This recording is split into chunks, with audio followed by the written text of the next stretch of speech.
Good morning. Here we are in the beginning of June, and we've had more water this year than we've ever had before, according to the locals, because I've only been here 3 years now. But the old timers are saying that this was the highest snowfall we've ever had. That's not news to anybody, because everybody knows that happened in the western U.S. this year. And that means we've had more irrigation water. Normally we irrigate about 400 acres right here where I am. This year we could have irrigated thousands of acres, which we did, and we're still sending lots of runoff water across the highway miles away and down into Snow Lake, which is filling up, which is pretty fun to see. It's a dry lake except for in the springtime, and this year it's getting really big.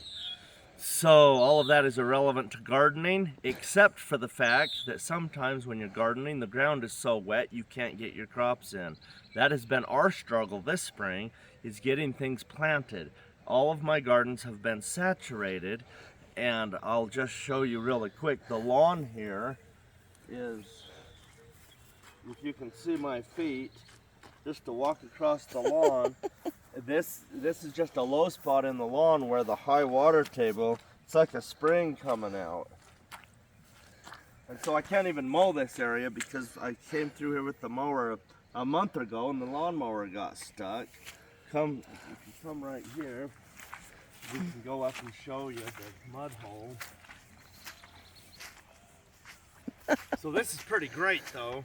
It's one of the most wonderful problems to ever have. Too much water is a good thing. So you can see over here, yeah, we need irrigation boots. This is where I got stuck with the lawnmower driving around. If you look right here, you can see a river flowing. The water is flowing right here, about the consistency of a garden hose. At times it's been 3 or 4 times that much throughout this year. So you can still see it all the way down here. Once the snow started melting this year, you know, way back in sometime in April, water has just been flowing continually, and we've had cold nights where it flowed less, and then days when it was flowing a lot more. But there's been areas that have been constant springs, just in weird places like in the lawn, and then just uphill a little bit. So behind the greenhouse, there's absolutely no water up there. It's actually dry. We were able to get some garden crops planted in there. But in the greenhouse, water's been flowing into the Wallapini greenhouse because it's been dug down a little bit. And so this is a trench that I dug. I dug this trench in here as just a drain coming out of the greenhouse. And so this water is flowing out of the greenhouse.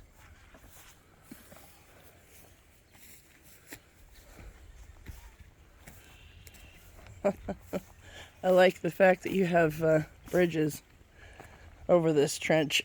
It's so deep.